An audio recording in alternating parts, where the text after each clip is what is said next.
E com muitas parábolas semelhantes, lhes dirigia a palavra, segundo o que podiam compreender. Marcos, capítulo 4, versículo 33. Na difusão dos ensinamentos evangélicos, de quando em quando, encontramos pregadores rigorosos e exigentes. Semelhante anomalia não se verifica apenas no quadro geral do serviço. Na esfera particular, não raro, surgem amigos severos e fervorosos que reclamam desesperadamente a sintonia dos afeiçoados com os princípios religiosos que abraçam. Discussões acerbas se levantam, tocando a azedia venenosa. Belas expressões afetivas são abaladas nos fundamentos por ofensas indébitas. Contudo, se o discípulo permanece realmente possuído pelo propósito de união com o Mestre, tal atitude é fácil de corrigir. O Senhor somente ensinava aos que ouviam segundo o que podiam compreender. Aos apóstolos, conferiu instruções de elevado valor simbológico, enquanto a multidão transmitiu verdades fundamentais por intermédio de contos simples. A conversação dele diferia de conformidade com as necessidades espirituais daqueles que o rodeavam. Jamais violentou a posição natural de ninguém. Se estais em serviço do Senhor, considera os imperativos da iluminação, porque o mundo precisa de servidores cristãos e não de tiranos doutrinários. Emmanuel. Bom, mais um dia do nosso projeto, do projeto do CEPAC, o Evangelho por Emmanuel. É um estudo com auxílio do Chico Emmanuel na interpretação dos textos evangélicos. E hoje é um texto do livro Pão Nosso, capítulo 143, e o título é Não Tiranizes. E esse texto foi escrito a partir de um versículo do Evangelho de Marcos, capítulo 4, versículo 33. Olha o versículo. E com muitas parábolas semelhantes, lhes dirigia a palavra, segundo o que podiam compreender. Marcos está se referindo a Jesus. Isso é o contrário da tirania. Isso é o respeito. Porque Jesus, com muitas parábolas semelhantes... Por que com muitas parábolas semelhantes? Porque as parábolas certas para as pessoas certas. Ele não colocava uma coisa além da possibilidade de compreensão de determinadas pessoas para humilhar as pessoas. E nem exigia a compreensão das pessoas. Por isso o título é Não Tiranizes. O que é a tirania, se não a cobrança, a violência, né? É uma agressão. Não necessariamente uma agressão física, mas é uma agressão humana. Né? A tirania é exigir a obediência, é exigir do outro alguma coisa que você quer. O tirânico, ele quer obediência cega. E quem quer obediência cega, cega o quê? Cega a visão do outro, porque eu quero com a minha visão. Então ela é cega para o outro deixa de ver, deixa de sentir, deixa de viver, deixa de ser. O outro deixa de ser para passar a obedecer. Olha como a obediência cega é um perigo. Né? E nesse versículo mostra um respeito absoluto de Jesus a cada um, porque ele não tinha uma parábola única para todos. Olha que coisa curiosa. E com muitas parábolas semelhantes. O que era semelhante? O conteúdo da verdade, da mensagem que ele queria. Né? Mas ele usava parábolas um pouco diferentes, elas eram semelhantes.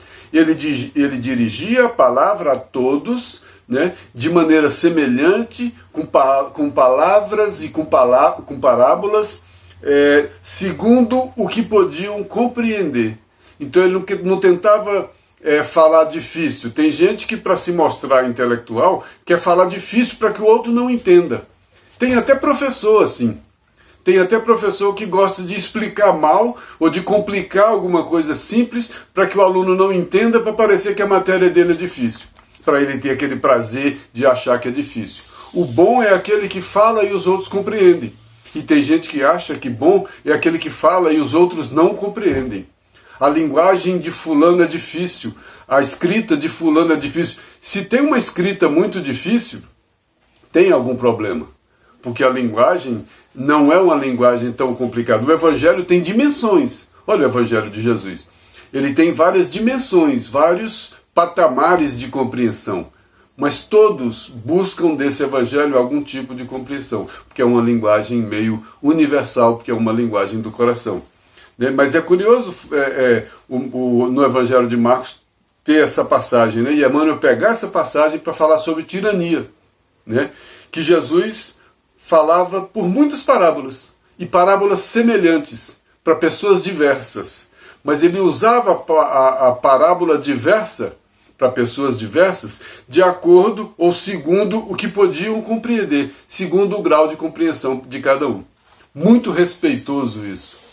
Isso é muito... Aí a gente fica imaginando um Deus da tirania. Como tem um Deus da tirania? Como tem um Jesus da imposição, do medo? Se até para falar ele respeitava as pessoas, olha que respeito mais absoluto, que grande respeito, né? Mas aí o Emmanuel vem para o texto e a gente vai fazer dos comentários. Emmanuel começa o texto assim: na difusão dos ensinamentos evangélicos, de quando em quando encontramos pregadores rigorosos e exigentes. Na difusão do Evangelho, de vez em quando aparecem professores do Evangelho, rigorosos e exigentes, diferentes de Jesus, que Jesus procurava falar a linguagem compreensível. E aí muita gente rigorosa e exigente quer uma compreensão imediata daquilo que às vezes ele nem falou, mas quer uma compreensão além da capacidade de compreender de quem estava ouvindo. Não dá para exigir de quem está ouvindo uma compreensão além da capacidade dele. Não dá para fazer uma prova de vestibular com um aluno de 5º ano. Né? Essa sensibilidade, quem sabe, consegue ter. É um discernimento e é um respeito acima de tudo. Porque não humilha, porque não exige, porque usa segundo o que pode compreender. E ele chama isso de anomalia, Emmanuel. Diz que essa anomalia não se verifica apenas de maneira geral. Ela na esfera particular também ela acontece. Né? Na esfera particular ele diz, nós nas nossas relações diárias, com amigos, na família, o pai, né, nós somos tirânicos às vezes. Eu exijo do amigo determinada conduta, determinada compreensão sobre mim, sobre o que eu estou pensando. Olha só que exigência, né? Que grau de tirania. Quanta tirania a gente pratica em casa, com os irmãos, com os pais, com os filhos, né? Com os amigos. É curioso, é sutil, né? Mas ao mesmo tempo é uma grande violência. E a gente não observa, quem exerce essa tirania, muitas vezes não observa que está invadindo o outro. Tem gente que invade o outro, invade a conversa do outro, invade o assunto do outro, invade a ideia do outro, invade a opinião do outro, invade a compreensão do outro. Olha, é só invasão. Isso é um tipo de tirania, isso é uma falta de respeito que Jesus não cometia, porque Jesus tinha essa compreensão, porque ele esperava de cada um o que cada um podia dar. Mas também ele tinha um olhar para cada um, porque ele tinha uma compreensão para cada um. Eu peguei um texto que nós até fizemos aqui no Evangelho por Emmanuel, que é do livro Segue-me, capítulo 38, Obedeçamos. Exatamente porque a obediência, ela pode ser tirânica e pode ser consciente. O que se cobra no Evangelho é uma obediência consciente. Não é a obediência cega, a obediência da tirania. Muitos homens, no exercício de religiões fundadas pelo homem e administradas pelo homem, começam a exercer essa tirania sobre os fiéis, exigindo determinadas compreensões, exigindo determinadas visões sobre as coisas, conceitos sobre as coisas. Isso acaba sendo uma tirania. Aí esse texto, obedeçamos, o Paulo de Tarso, numa carta que ele fez a Filémon, ele fala dessa obediência, ele fala naquilo que ele acredita. Olha que coisa curiosa. Paulo, ele não afirma que acredita na inteligência, porque a inteligência pode se envaidecer e se desgovernar. Então não é porque é inteligente que eu tenho que obedecer. Porque você pode ficar vaidoso com a sua inteligência, se desgovernar, e eu vou obedecer cegamente à sua inteligência porque você é inteligente. Então, a obediência não cabe somente por questões de inteligência. Então, a obediência não é questão de inteligência, né? E ele diz também que não acredita na força, né? Porque a força induz a mentira. É claro, pela força você vai confessar qualquer coisa. Pela força, pelo medo, né? Então pela força você vai mentir. Você vai mentir com medo do uso da minha força.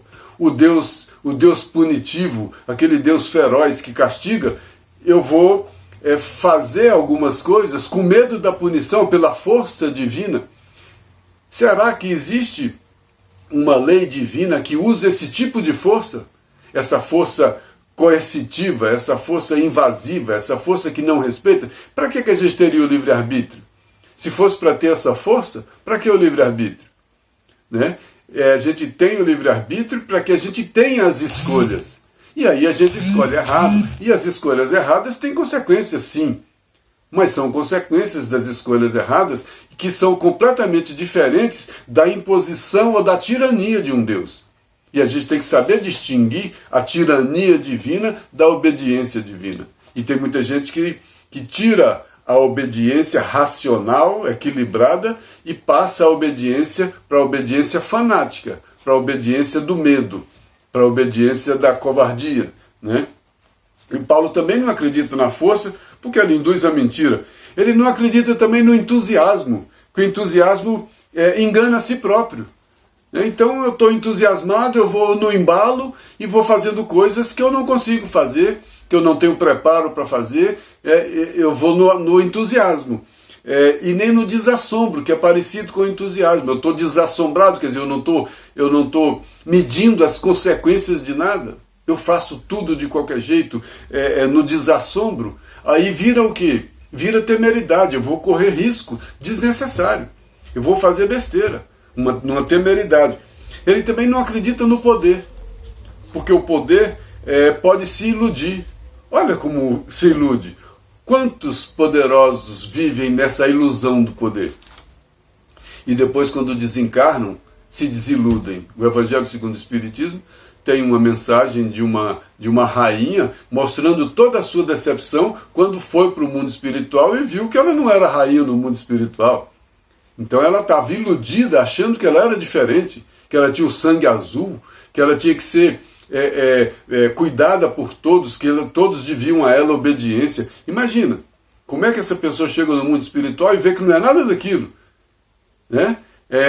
Ela acostumada a tiranizar, a impor a sua vontade, a impor o seu desejo, a impor suas necessidades sobre os outros. E os outros esqueciam ou não podiam exercer sua vontade, suas necessidades, porque tinham que obedecer à tirania de uma rainha. Agora, a gente tirando a rainha e colocando a gente mesmo no lugar da rainha, quantas vezes a gente acha que é o rei ou que é a rainha? Tem até o ditado, está achando que é rei, né? Tem um rei na barriga, né? Esse rei na barriga é esse tirânico. Tem gente que é tirano em casa, com uma pessoa que trabalha na casa dele. Tem marido que é tirânico com a esposa, tem mulher que é tirânica com o marido, tem mãe que é tirânica com os filhos, é tirania pura. O menino não desenvolve a razão, não desenvolve o coração, o menino só desenvolve obediência cega. O dia que a mãe não está perto, ele não sabe decidir, porque não foi treinado a viver, a experimentar, a exercer seu livre-arbítrio, porque ele não tinha o livre-arbítrio, porque a mãe não deixou, porque o pai não permitiu. A divindade permite o livre-arbítrio e tem pais que não permitem, A divindade, a lei divina permite o livre-arbítrio e tem mãe que não permite o livre-arbítrio. Tem marido, tem mulher que não permite o livre-arbítrio. Tem amigos que não permitem o livre-arbítrio entre os amigos, que acham que o amigo tem que fazer o que ele acha que é certo. Olha só, tudo isso é tirania, é comportamento tirânico, né? E Paulo também não acreditava na superioridade, porque a superioridade vira orgulho. Olha só, quem acha que é superior, ou porque é mais rico, ou porque é mais inteligente, ou porque tem mais poder, ou porque tem mais força, ou porque tem mais dinheiro, acha que é superior. E essa superioridade é uma grande ilusão, né? E ela gera um orgulho.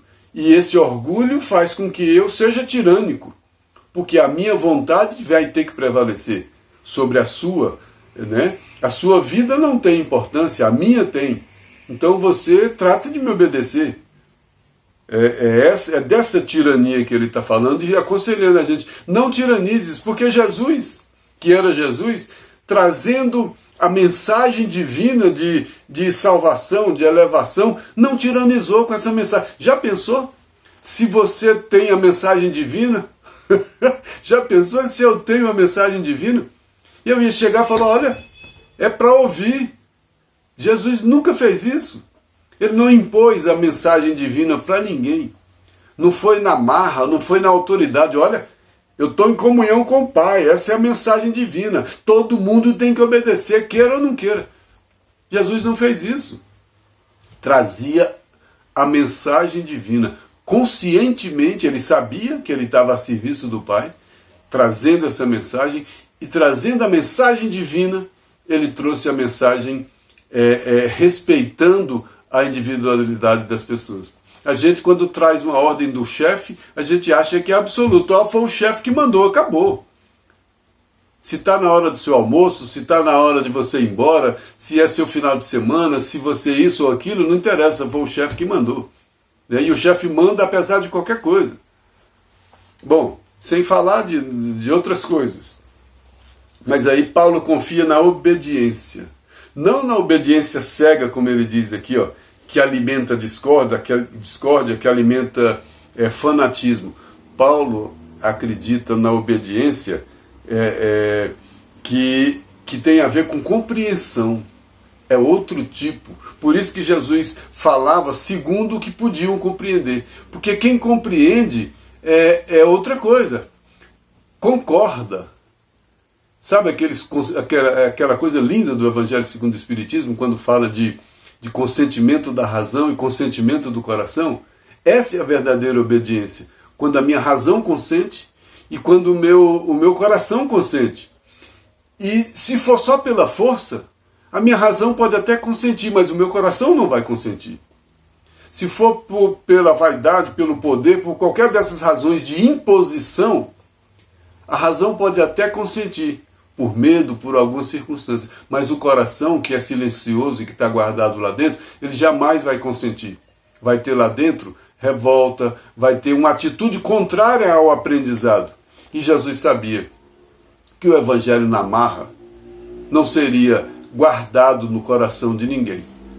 Porque o Evangelho não era para ser guardado com raiva. O Evangelho não era para ser guardado com medo. O Evangelho não era uma ordem do chefe. O Evangelho não era uma ordem do rei e da rainha. O Evangelho não era uma ordem tirânica.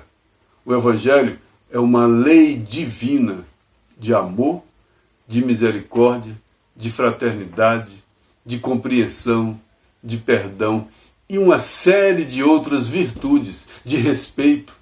Será que teria uma lei divina que desrespeitasse as pessoas? Como a gente já disse, então para que o livre-arbítrio se vai desrespeitar? Né? Ficaria sem sentido. Mas voltando para o texto, o Emmanuel diz, por causa da tirania, muitas discussões se levantam. Né?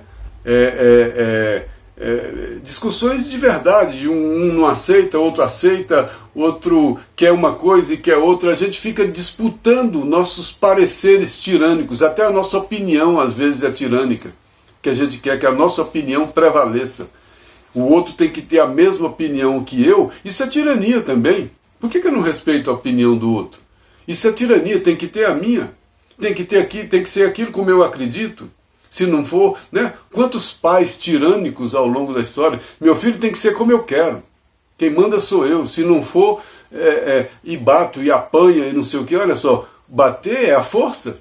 Alguém vai compreender alguma coisa pela força? Né? E muitas expressões afetivas são abaladas. Então ele diz, muitas discussões aparecem e muitas expressões afetivas desaparecem. Claro, as discussões aparecem. Por quê? Porque vem a raiva, vem a revolta, vem a mágoa, vem o ressentimento daquela atitude desrespeitosa que não me respeitou. E muita coisa boa que tinha deixa de existir. Porque eu gostava, eu respeitava, eu te entendia, e de repente agora eu tenho a mágoa. Aí muita coisa boa, afetiva, vai embora. Na relação individual, na relação coletiva, na relação religiosa, na relação divina, inclusive, na minha relação com Deus. Porque ela da parte de Deus, eu não gosto de ficar falando da palavra Deus porque a gente confunde, mas do ponto de vista da lei divina para o indivíduo, ela é sempre a mesma, é igual. O que é diferente é do ponto de vista do indivíduo para a lei divina. Porque cada indivíduo se relaciona de maneira diferente com a lei divina. Né? E aí cada um, às vezes, tem essa relação abalada. Porque eu tenho uma relação tirânica também com a lei divina. Porque, mas se eu rezei para acontecer isso, por que não aconteceu? Eu não aceito não acontecer porque eu rezei para isso. Olha só, isso é uma relação tirânica com a lei divina. Mas Emmanuel diz, contudo, se o discípulo permanece realmente possuído pelo propósito de união com o mestre, tal atitude é fácil de corrigir. Então se a intenção é o propósito de união com o mestre, isso dá para corrigir. Então como é que eu vou corrigir minha atitude tirânica? Como é que eu vou corrigir essa tendência à tirania? Ela vem do orgulho. Primeiro negue a si mesmo, porque aí eu vou me unir ao mestre, eu vou me aproximar do mestre. Eu não consigo me aproximar do mestre com um comportamento tirânico, porque não é o comportamento onde cabe a presença do mestre. O Senhor somente ensinava aos que o ouviam, segundo o que podiam compreender. Então ele ensinava os que o ouviam na maneira de cada um. Eu peguei um trecho de uma pessoa que compreendeu isso como ninguém, Paulo de Tarso. Paulo de Tarso tem uma passagem numa primeira carta aos Coríntios, capítulo 9, versículos de 19 a 23, que entendeu como ninguém esse respeito que Jesus tinha e que faz parte da lei divina esse respeito. Emmanuel diz a paciência de Deus. O que é essa paciência de Deus? É o respeito a cada um. É o respeito ao processo de cada um. Tem gente que permanece no crime, tem gente que permanece no erro. Nós permanecemos acomodados e tem a paciência divina. Por quê? Porque tem um respeito ao livre-arbítrio. A gente vai recebendo as consequências e insiste, até que a gente cansa. E quando a gente cansa, nós reconhecemos. Aí a gente reconhece pela razão e pelo coração. Aí é outro tipo de obediência. Né? Essa obediência aparece pelo nosso cansaço. Né? Mas olha a compreensão que Paulo de Tarso teve a respeito de Jesus falar segundo o que cada um podia compreender. Olha só.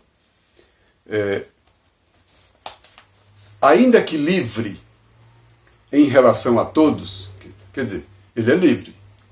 Ele pode dizer o que quer. Ele fazer em princípio, né?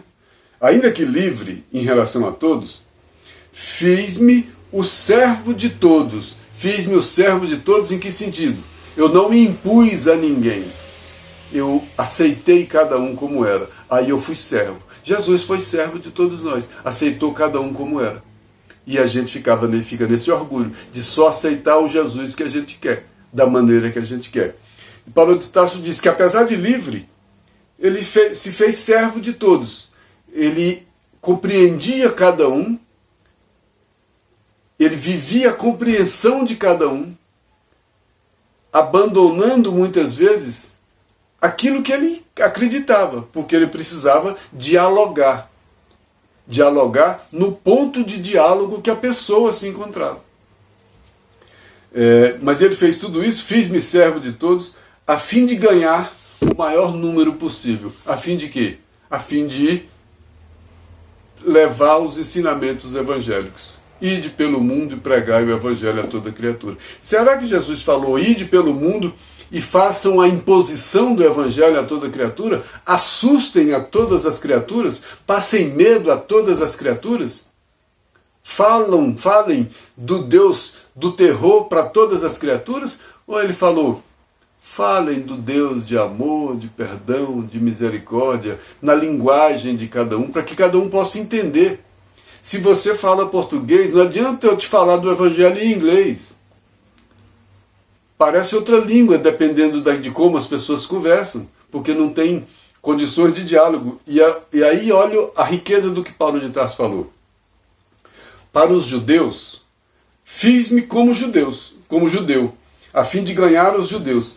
Para os judeus, que tinham uma cultura própria, que tinham uma forma de interpretar as coisas, porque tinha a lei mosaica, porque tinha uma série de coisas que eles acreditavam como cultura, como povo, eu falei naquela língua dos judeus, eu falei daquela forma, eu falei com respeito à cultura deles, eu não falei com agressividade, com imposição, com nada. Então, para os judeus, eu me fiz como judeu, a fim de que os judeus viessem para o evangelho. Para os que estão sujeitos à lei, para aqueles que obedecem à lei, eu me fiz como se também sujeito à lei. Eu me fiz como eles. Para aqueles que vivem sem lei, eu me fiz como se vivesse sem lei. Eu me fiz como um deles. Para cada um, eu me fiz como um deles. Para os fracos, fiz-me fraco, a fim de ganhar os fracos. Como é que a gente faz com os fracos? A gente se faz forte. Para quê? Para humilhar os fracos, para explorar os fracos, para abusar dos fracos, para tomar dos fracos, para intimidar os fracos. O que é isso se não é tirania? A gente abusa da fraqueza alheia. Quando a gente pega o mais fraco, a gente sobe em cima. Quando a gente pega o mais forte, a gente recua. Porque a gente ou tem medo, ou a gente quer aproveitar da fraqueza alheia. Então eu não me faço fraco para os fracos. Para os fracos, fiz-me fraco, a fim de ganhar os fracos. Olha essa frase. Tornei-me tudo para todos. O que é tornei-me tudo para todos? Para cada um, eu fui cada um. O que Jesus falou? Falava de acordo, segundo o que podiam compreender. Então Paulo estava em perfeita sintonia com o ensinamento de Jesus. Para cada um, ele se fez cada um. Tornei-me de tudo para todos, a fim de salvar alguns a todo custo. Custava para ele. É claro que custava para ele. Muitas vezes ele tinha que diminuir sua compreensão para falar naquele padrão. Ele estava numa outra vibração, num outro padrão de compreensão, e ele reduzia a sua compreensão. E ele depois justifica. E tudo isso que eu fiz, me fazendo cada um, me fazendo judeu, me fazendo da lei, cumpridor da lei, me fazendo contrário à lei, me fazendo fraco. E tudo isso eu faço por causa do evangelho. Que frase! Ele se fez cada um por causa do evangelho. Por quê? Porque ele queria que o evangelho chegasse para cada um sem agressividade. Porque ele queria que o evangelho chegasse para cada um com amor, com fraternidade, com simpatia, com compreensão. Ele queria que cada um compreendesse o evangelho. Isso significa ele dizer o seguinte: eu falei com cada um a língua de cada um. Ele teve que ser um poliglota, é claro que é uma figura que eu estou fazendo, para falar com cada um a sua própria língua. Teve. E isso é um sacrifício? Então ele tornou-se tudo para todos, a fim de salvar alguns a todo custo. E tudo isso ele fez por causa do evangelho. Tudo isso ele fez para levar a mensagem do Cristo. Então ele se serviu do evangelho ou ele serviu ao evangelho? Ele não se serviu do Evangelho. Ele serviu ao Evangelho. Porque para cada um, ele foi cada um. Para dele me tornar participante.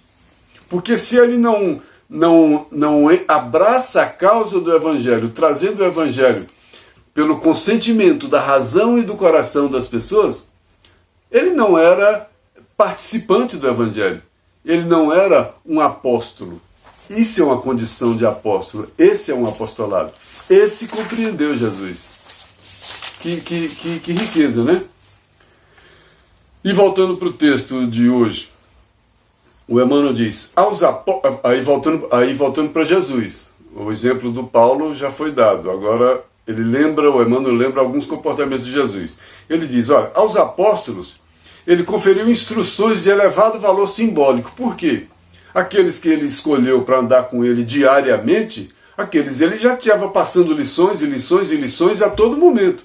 Então ele já tinha condições de falar de uma maneira mais aprofundada, ele já falava a linguagem deles. Mas aqueles que ele encontrava por onde ele passava, que não tinham aquela bagagem de ensinamento que os apóstolos já tinham, ele não falava essa linguagem. Né? A multidão, né? A essa multidão ele transmitiu verdades fundamentais, não mentiu não. Ele transmitiu as mesmas verdades. O texto, o versículo do Marcos diz, com muitas parábolas semelhantes. Então ele não saiu da verdade. Ele não foi falso. Ele não foi hipócrita. Isso é completamente diferente de ser hipócrita. Isso é ser humilde. Isso é ser respeitoso. Isso é respeitar o outro. Isso não é hipocrisia. Hipocrisia seria se ele acreditasse numa coisa e fizesse outra. Mas ele não fazia outra. Ele usava a linguagem do outro para falar do Evangelho. Ele usava a linguagem do outro, a forma de compreensão do outro. Né?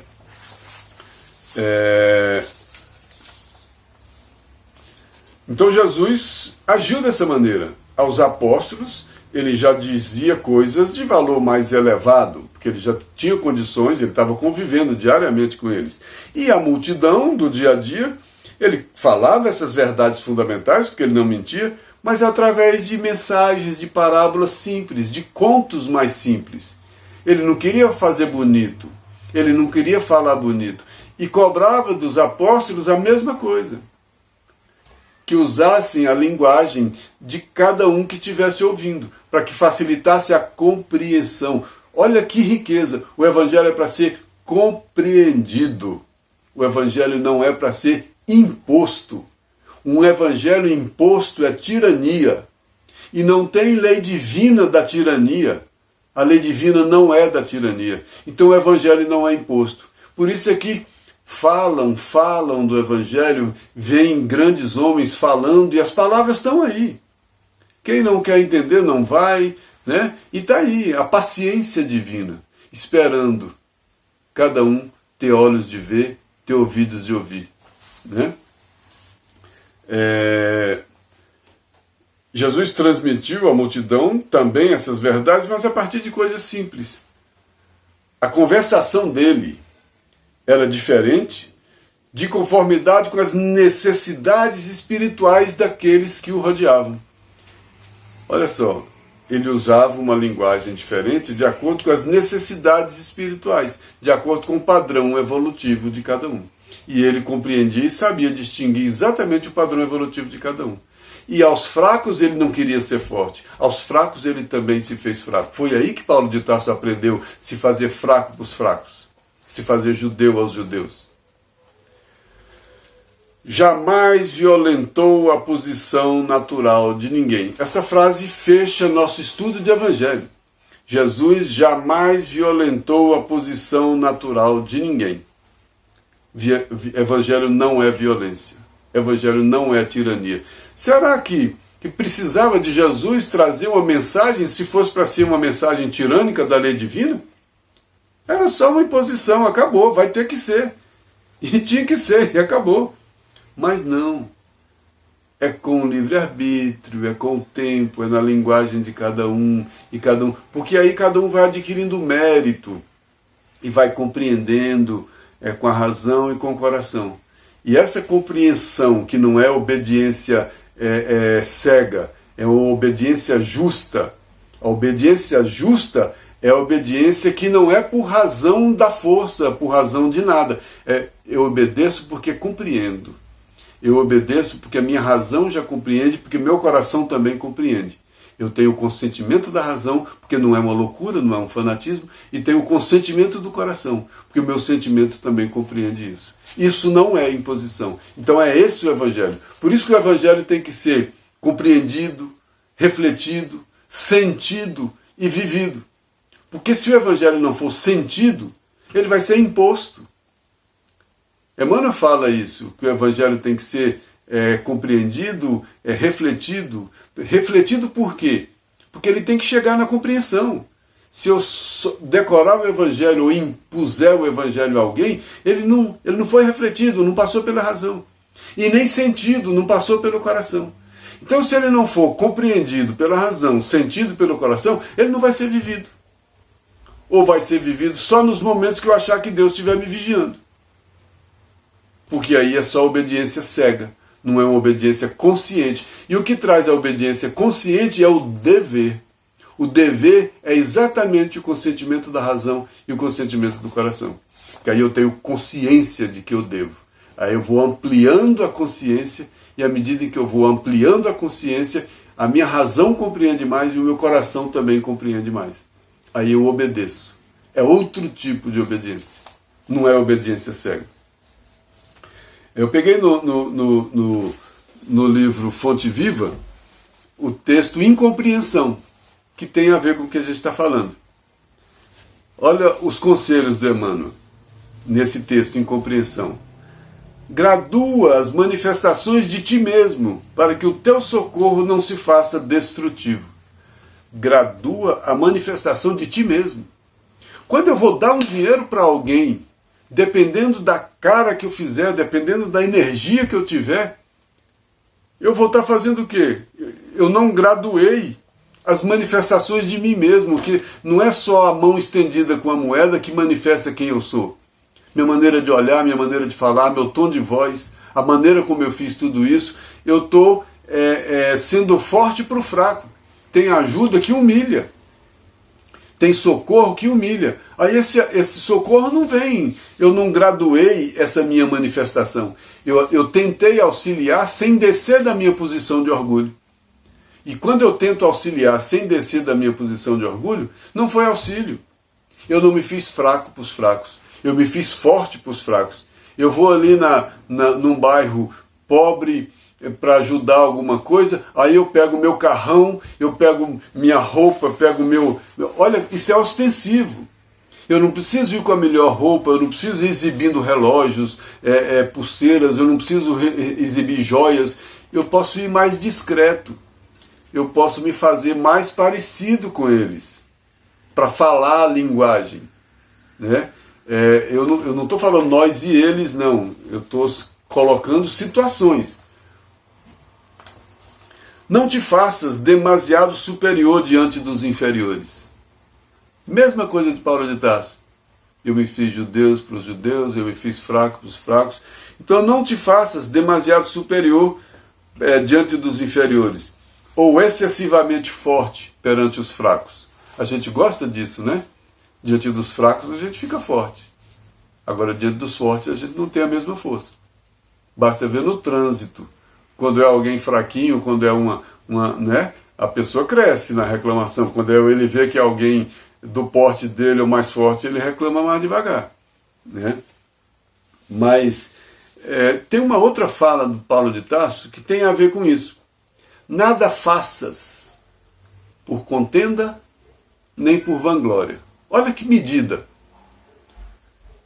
Se eu não fizer nada, nem para criar problema, nem para dizer que eu sou melhor, eu resolvo um monte de coisa na minha vida. Porque se eu não fizer para dizer que eu sou melhor, eu vou ser fraco para o fraco, eu vou ser judeu para o judeu, eu vou usar o mesmo padrão de linguagem. Eu não vou querer ser o importante, porque aí é vanglória. Eu não vou querer ser o rico, eu não vou querer ser o inteligente, eu não vou querer ser o poderoso, eu não vou querer ser nada. Porque eu não vou querer a vanglória, eu não vou querer me vangloriar. né? E aí o Emmanuel pergunta: que seria de nós se Jesus não houvesse apagado a própria claridade, fazendo-se a semelhança de nossa fraqueza, para que lhes testemunhássemos a missão redentora? Como é que a gente teria compreendido a lição de alguém que está em comunhão com o Pai, se ele não tivesse descido, se ele não tivesse se diminuído, se ele não tivesse voltado para a nossa linguagem, se ele não tivesse falado uma linguagem compreensível para a gente, se ele quisesse mostrar vanglória, se ele quisesse mostrar que era filho do Pai, se ele quisesse mostrar que ele é que era o cara, o que adiantava trazer uma mensagem para quem não ouviu? Ele sabia que a mensagem tinha que ser ouvida, tinha que ser compreendida, tinha que ser aceita, porque quando ela é compreendida, ela é aceita pela razão e pelo coração. Aí Emmanuel conclui o texto: se você está a serviço do Senhor, considera esses imperativos da iluminação, não haja com tirania, porque o mundo precisa de servidores cristãos e não de tiranos doutrinários. Nós temos muitas vezes tiranos doutrinários, querendo impor regras doutrinárias, que muitas vezes são distorções, inclusive, da lei trazida por Jesus. Porque tem o dedo humano nisso aí, tem o dedo do homem nisso aí. Mas a gente nem vai trazer essa discussão agora. Mas o mundo está precisando de servidores cristãos. Quem são os servidores cristãos? São aqueles que servem, são aqueles que para os fracos se fazem fracos, que para judeus se fazem judeus, são aqueles que para cada um se faz esse cada um sem hipocrisia. Não sou eu julgando, porque uma coisa é eu achar que sou o cara e falar: não, eu não vou falar isso com você agora não, porque você não entende. Olha, que é isso? Quantas vezes a gente já viu alguém falar para outro: não, não vou falar não porque você não entende ainda. Isso é compreensão ou isso é humilhação? Isso também é humilhação.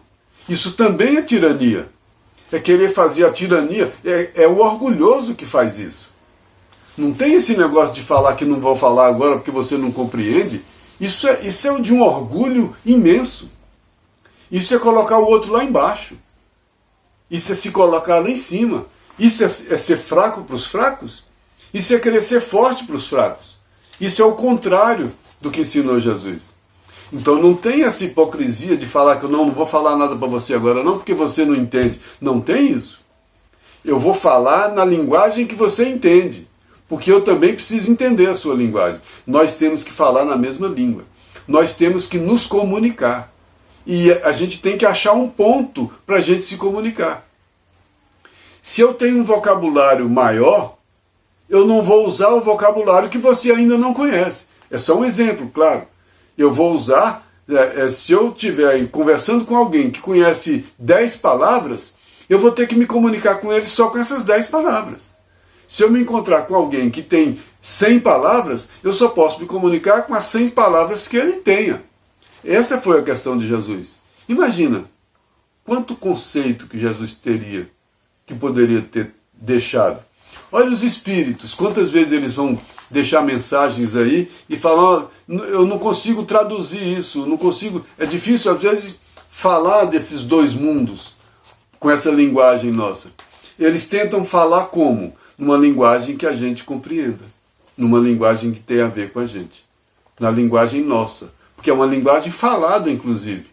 Eles não têm mais linguagem falada, é outro tipo de padrão de compreensão, mas nós ainda estamos nessa linguagem falada.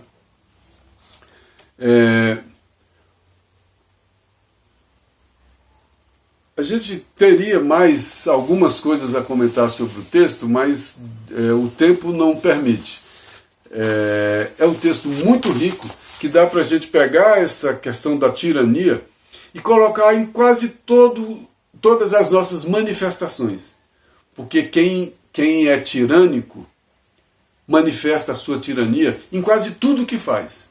Até na prece manifesta a sua tirania. Então a gente tem que se transformar por dentro. Por isso tem que amansar. Bem-aventurados os mansos, porque os mansos não são tirânicos. Os humildes também não são tirânicos, porque os humildes não querem crescer em cima do outro. Bom, que Deus nos abençoe. Até a próxima. Um abraço.